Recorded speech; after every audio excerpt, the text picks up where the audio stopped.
Hello, hello, hello. Welcome to another episode of the Always Be Testing podcast. I'm your host, DeGrange, and I'm really excited to talk to Jake Schonberger. Jake, how you doing, man? I'm good. Thanks for having me on the pod. Absolutely. It's been a moment. We both came down with the black lung that was going around, whatever it was, and we're back. We're alive. We're stronger for it. Um, Persevered. Jake Jake's the man. He's the head of brand partnerships at Beehive. Beehive's an amazing email platform, which he's going to share more with us about.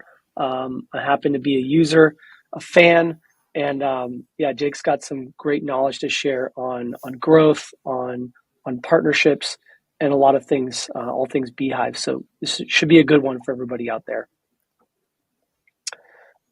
Jake, hit us with Beehive. Maybe tell us a little bit just about what Beehive is for those that don't know. Yeah, sure. So Beehive is an email service provider, an ESP. We're basically one of the most powerful platforms that email newsletter creators can use to write, publish, produce, and monetize their newsletter. The company launched just about 3 years ago and has grown to a place where it's competing with some of the incumbents like MailChimp, ConvertKit, et cetera, in just a couple of years. We have about 20,000 newsletters that run their newsletter on the platform. And that ranges from folks that have a newsletter about their dog, talk about what their dog is up to 100 subscribers, up to the Boston Globe that speaks to millions of people and sends out daily news about what's happening in the world. So newsletters of all sizes, shapes, and content types can run and monetize an entire business on Beehive. That's awesome. And yeah, and my view is, and you're going to get into this, but I think like the integrations, the ease of use. There's a lot of user-friendly features that have been built out over time for creators, for folks that are educating their communities, like myself. And so I've really enjoyed that piece of it, and I know a lot of others have recommended it. I think it's getting a lot of adoption. Speaking of adoption and growth, we talk a lot about growth, performance marketing on the pod, learnings. I know we've got some Reforge fans in the audience, and they're obviously talking about growth loops, and we talk about similar flywheels when we talk about growth for many businesses. But what growth loops is Beehive implementing now? What is kind of part of the growth loop for Beehive? Yeah. So I'll preface this answer with the part of the business that I work on is called the ad network. So what my business does is we kind of have essentially an ad network that sits on top of those 20,000 publications. We work with advertisers that are not on Beehive. They come to us and say, hey, we run a financial services platform. We want to advertise in newsletters that speak to people that care about those things. And from a publisher perspective, that enables publishers to monetize by getting paid for those advertisers. So some of the growth loops that I'll mention come from the perspective of growing that part of the business as well as the rest of Beehive. But yeah, to actually answer the question, Beehive as a whole, our main customer is a publication. So somebody that has a newsletter that wants to find a platform or use a platform that can enable them to write their newsletter, grow their newsletter, and monetize it. Some of the growth loops that we use most successfully, we have a partner program that's really powerful. So actually, whether or not you are a Beehive user, you can basically be part of the partner program, recommend Beehive to other potential publishers or existing publishers that are on different platforms. If they join Beehive, you as a partner, you get paid out 50% of whatever that referral ends up paying per month for an entire year.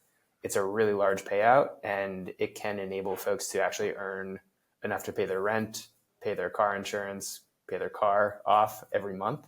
And it works really well. It's one of the bigger non-direct sales growth loop that we have.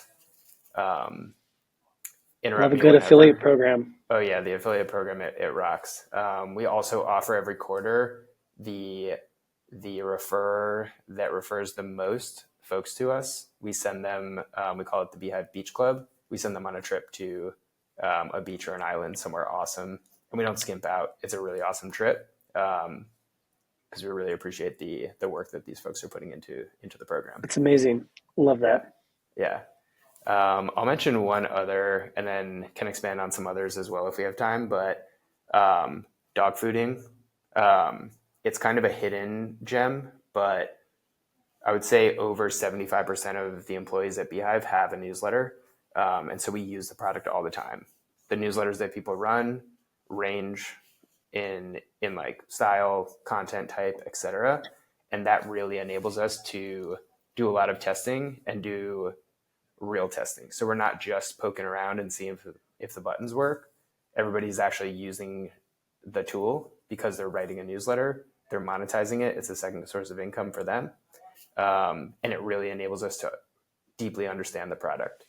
Less of a direct growth loop, but it enables us to really understand what we need to build and how we need to build the product to be better for our users. The growth there is more about retention, I would say, because we know what we would need as a user ourselves to stay on the platform. I've never said this in relation to this analogy, or this example, but defense is the best offense. If you build your product really well and you're doing it from the inside, you're keeping people on the platform. That's the best way to grow the business. Love it. Well said. Well said.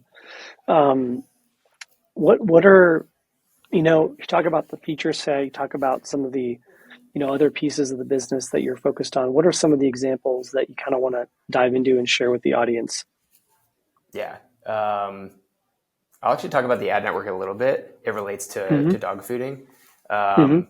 So a quick another recap on the ad network. So we will work with an advertiser, say Betterment. Betterment is a personal finance management product. They also have checking accounts, savings accounts, all that stuff. We have a lot of newsletters that write about personal finance, so it's a perfect match. We work with them to get in front of the right customer. We also have a lot of newsletters that speak to creators and marketers. So we actually just run our own ads on Beehive. So we have a campaign on the Beehive ad network. It feels relatively meta, but that's another way where we actually use our product.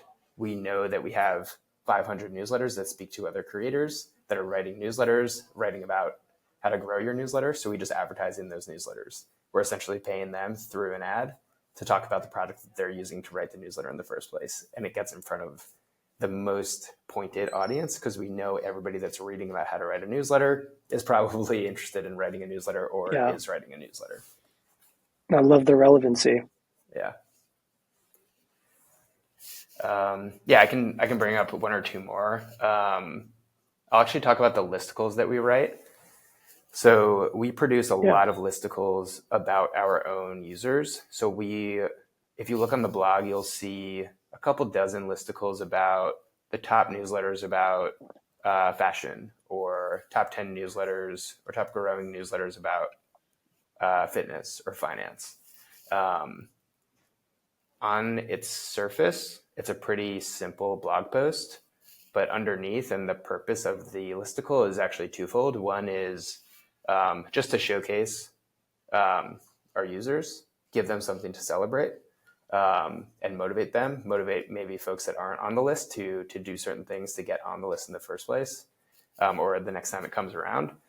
The next is a SEO play for the advertiser side of the business. So when we post a listicle of 10 folks that 10 top newsletters in the music space, those newsletters, they will share that content. They'll share it on their blog, they'll share it on their socials, etc.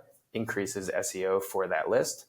So the next time Sony comes around and they say, hey, we're Googling around, we're looking for newsletters that we want to advertise on, that listicle pops up. The listicle leads folks or that person from Sony to the Beehive website, to the ad network webpage, and then end up having a meeting with me. And that listicle just drove a potential ad campaign with Sony. So that I love listicle is, yeah, it enables us to showcase our publishers, but it's also a really powerful growth loop on a couple different sides of the business. I love tapping into the principles of SEO and also kind of almost the use. It's like you're almost tapping into like intelligent company generated content and maybe some user, and it's a very smart. It's combining a lot of best of elements of like affiliate SEO content strategy. It's a very interesting, intelligent approach, and you're coming at growth from a number of angles. It seems. Exactly. And it's free, it's easy to put together, and the incentives are all very well aligned. I love it. No, it's.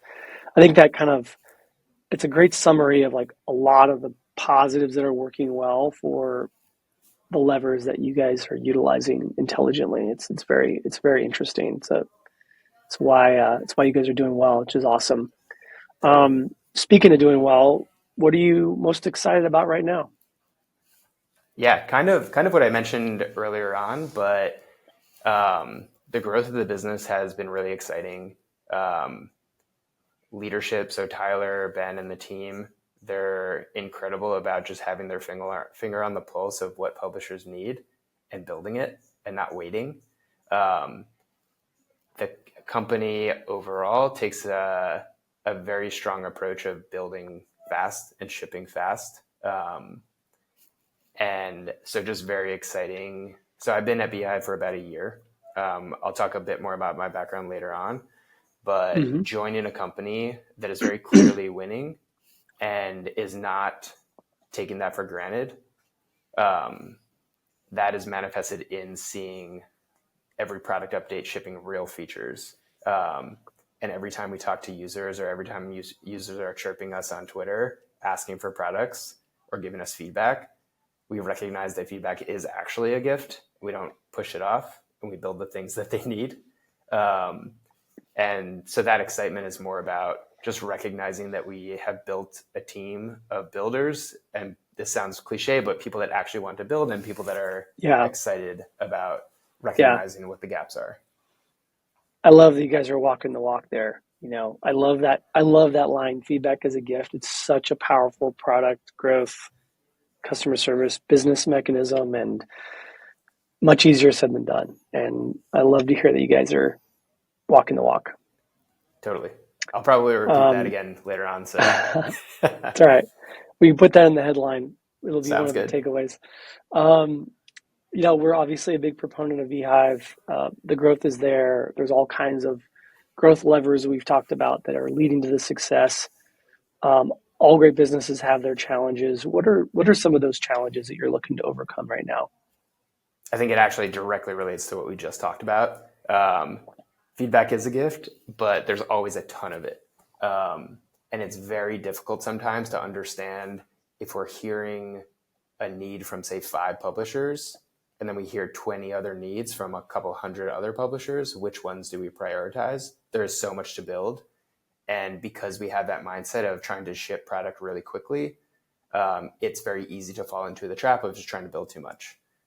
So the challenge there is really just doing enough, taking enough time to step back, really understand prioritization, and really understand what is both going to move the needle forward for the business, but what are also things that we can build fast that will be surprise and delight moments for our users that won't shoot us in the foot and create a lot of tech debt in the future.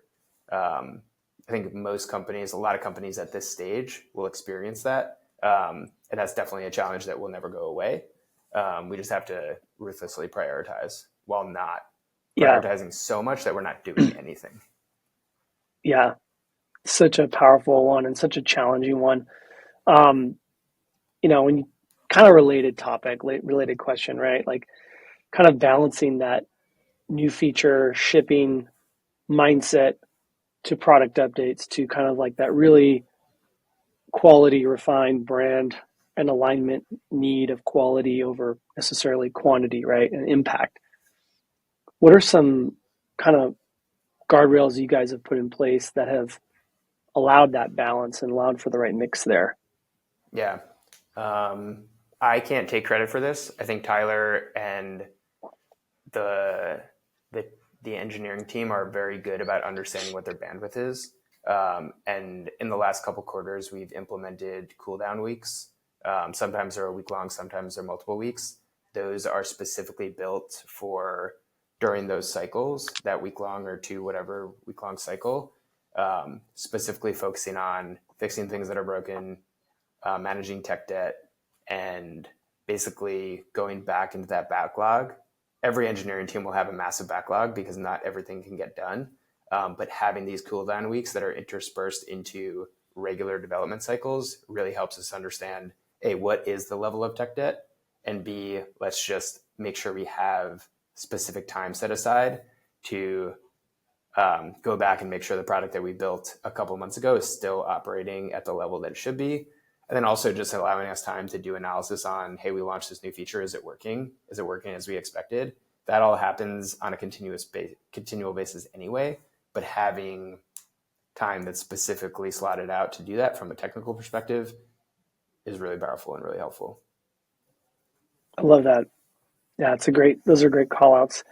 You've kind of talked a lot about the process and the balancing of getting that product, balance correct and that product release schedule right.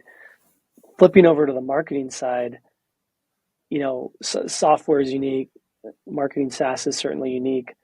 What are some of the challenges that you've seen? I'm curious to know, like, what seems to be kind of like what's kind of how is it done right? How have you seen it done wrong in terms of just marketing SaaS? It's kind of its own beast. I'd love to hear your perspective on some of the things you see working well, maybe some of the things you've seen in the past not work well. Yeah. I wrote a couple of notes that were kind of the goal of these answers is to be a little bit different from what I've heard in just like other past interviews about how to differentiate. A lot of it comes down to, at least what I'm seeing here, is the focus on customer service and support and post-sale experience. I think everybody can attest to a time where they, maybe not B2B, but just generally in SaaS, they bought a product, they were sold the moon, and they got like something less than the moon.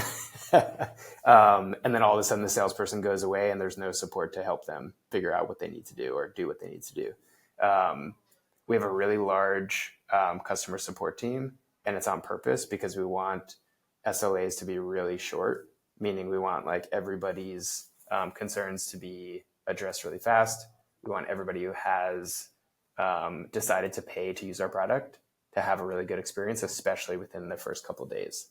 You'll see on the structure of our sales team on the SaaS side of the business, we have a sales team and then we have an engineering team that sits with the sales team.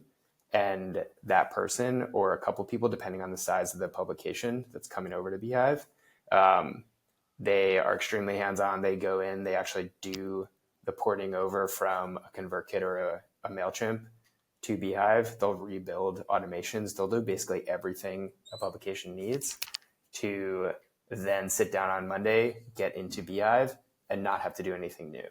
So we basically take that first couple of days of a publisher deciding to pay to be on Beehive very seriously, and then overall try to make sure that everybody's concerns are dealt with within at least one day. So it's not, not really outbound and growth, but it's more about retention and just making sure the experience is really good. And as you were saying, just walking the walk. If we say it's a good product, we want it to be a good product and a good experience. Well, I love that focus on customer obsession. Again, it's easier said than done, but it feeds into that engagement, that retention that you need and want. And that's, without that, you don't really have growth. So I think you've nailed it there. Great call outs. As we like to do on the Always Be Testing pod, your favorite experiments and learnings. What are some that come to mind? What are some that kind of drove the most impact or learnings from your perspective? Yeah, it's always the things that don't scale, at least for me. So we run on the ad network part of the business. We touch both sides. So we touch publishers, meaning we talk to publishers and just understand, hey, are the ads that we're bringing you, are they good? Do they make sense for you? Are you getting paid as much as you expected? On the advertiser side, we we work with them to try to understand, are you seeing good business results? Are the publishers that are running your campaigns, are they appropriate? So we're talking to a lot of people. Every month or two, we have just like, not necessarily office hours, but just meetings with users and just let them, if they're mad, let them berate us, ask for feedback. We do that quite a bit. And then we also send out a lot of surveys. So last month we sent a survey, basically had an on-platform survey that popped up for any user that hadn't partaken in the ad network and just asked some honest questions. Not the most sophisticated experiment. It's really just, hey, we haven't heard from these publishers or these users. We don't really know why they're not engaging. So let's just ask them, see if they'll be honest, give them a platform to provide feedback. Sometimes you can throw like a gift card and say, we'll pay you $100 or give you $100 in a Starbucks gift card, or maybe not Starbucks, an Amazon gift card. Yeah. If you just be honest with us. And those are the things that help us the most, when people are just open, honest, sharing feedback directly. Yeah. Yeah. No, it's awesome. I love that. You've obviously, great to see you at Beehive. You've done some really cool things in your career. What was kind of a sliding door moment in your career? Yeah, I wrote a couple down in my notes when I was thinking about this question. So one, in undergrad, I was studying microfinance as part of my senior thesis. I went to RPI's, Rensselaer Polytech, and microfinance was essentially the Grameen Bank in a couple of third world countries. Went in, tried to figure out how to, I'll shorten this answer. It was about to expand. Basically how to give microloans to groups of people that couldn't access regular loans because the loans amount didn't make sense for modern. Remember Kiva exploding like 20, Yes. 10, 15 years ago? That was a good example. Exactly. Very similar types of platforms. I ended up trying to take some of those concepts, bringing them to the US, ended up building a platform called Pay With Me, very similar to what Splitwise is now. We won a couple of business plan competitions, basically built a platform that was focused on group collections. So enabling you as a person to collect money from 10 people. Our angle was using some of the microfinance structures that were basically social incentives. We enabled somebody, like if you were part of a group that I organized, you would make your payment to me. And the platform showed you, hey, Ty, here's 8 other people that haven't paid Jake yet. Send them a note. So you basically were able to send 8 people you may or may not know, really rude and funny messages we could post on their wall, basically saying, hey, you've been a bad friend. Why aren't you paying Jake back? That was the. I could think of some good uses for that. Oh, it was great. Yeah. And that angle worked.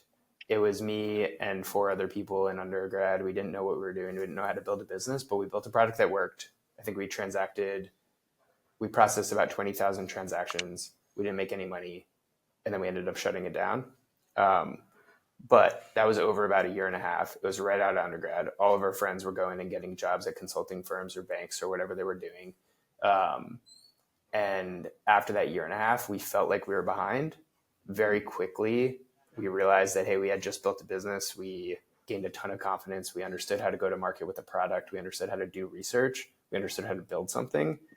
And we understood the concept of feedback. And that was actually a gift. And all of those things led the entire team to go off and just have incredible careers, just be very confident, and kind of embody the concept of ignorance is bliss. There's no reason why we should have been the ones building a payments platform when we were 18 or 19, but we did because we just didn't know any better. And that definitely opened the door for me to understand what the tech world was, what startups were, and just the empowerment that you feel when you build a product that people use. Now you nailed that. What a great way to answer and to get that real life, real customer product feedback. How many MBAs does it take to get that? I think, obviously not to diminish that value, but I think going live, getting a product out, going through all that cycle, all that effort, those learnings can be immense. So well done. Yeah, definitely. I still remember, Uh, it's very cliche, but I remember like the first transaction that happened. Me and my oh, co-founder, we were sitting like in the student union at our school, and we just got a ping. I think it was PayPal that we were using to process. We got a ping that we like made $1, and we freaked out. It was we're a amazing. business. We're in business. Yeah, That's so cool. that's so So cool. cool. Yeah. I love that story. Is there a career influence or mentor that you want to acknowledge just based on the counsel you've gotten over the years? Yeah, I was thinking about two. One, I went back to school. I went to the Harvard Design and Engineering schools, and there was a professor, this woman, Julia Lee. Um, she was incredible. She was technically a professor in theoretical physics. She was teaching a class on design. Um, and she didn't have a specific thing or saying or like piece of advice. It was mainly her career that was super inspiring. So she she has a Nobel Peace Prize or a Nobel Prize in physics. She launched two technical universities in South America, Wow. and she just had a career in multiple different industries that seemingly don't connect to each other. She's currently working on a company that helps um, immigrants in the US build businesses specifically around home improvement, not necessarily connected to physics, um, but the nonchalant way she talked about going out and understanding new problems she wanted to solve and just going and digging and solving those problems or trying to. I think it put everybody in my program and in the classes that she was talking in at ease when they were thinking about career transitions. Because there's this person in front of you that has had 10 different careers in 10 completely different industries. Yeah. And it makes you realize that if you want to make a big change, you can. It's possible. And that was Yeah. just very inspiring. Very inspiring for sure. That's amazing. And just so I love that. badass. Yeah. Yeah. Yeah. Yeah. Theoretical physicist who can do it all in the real world and do it in multiple verticals and with ease is pretty amazing. Yeah. That's awesome. Very cool. Um, moving down the home stretch, bringing in some fun questions. Uh, item that you bought recently you rave about. Yeah. Less of an item, more of a service.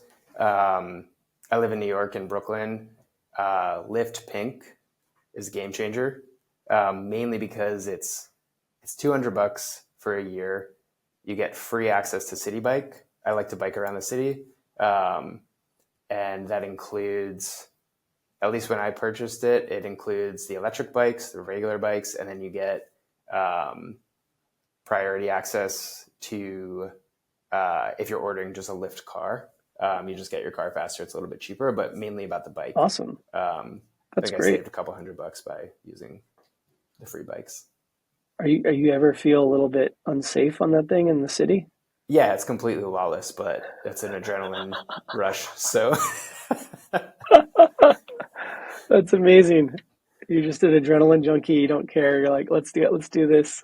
I mean, I want to be safe, Yeah. but yeah, yeah, if I can get a rush on the way to work, why not? Yeah. Yeah, Are you finding it's more efficient than other means of transportation? most of the time. Um, Yeah. and it's not always about the efficiency. Yeah, the rush is there too, but if it's a beautiful day out and it'll take me a half hour to bike or 20 minutes to take a subway, I might as well be outside. Um, Yeah. Good yeah, call.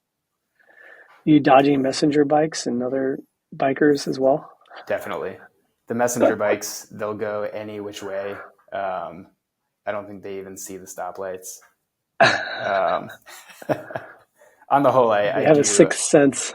They do. Yeah, it's incredible. Yeah, I think I'm respectful on the road on the bike, for the record. That's awesome. I love it. I love it. What's a random fact about you that you want to tell the audience?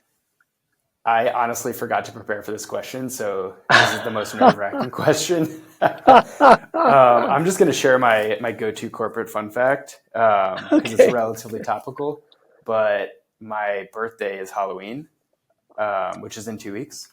Um, and then I have two siblings. All three of us were born on holidays. My sister was born on Whoa. St. Patrick's Day, and my brother was born on Hanukkah, which doesn't hit every year, but just a really odd coincidence.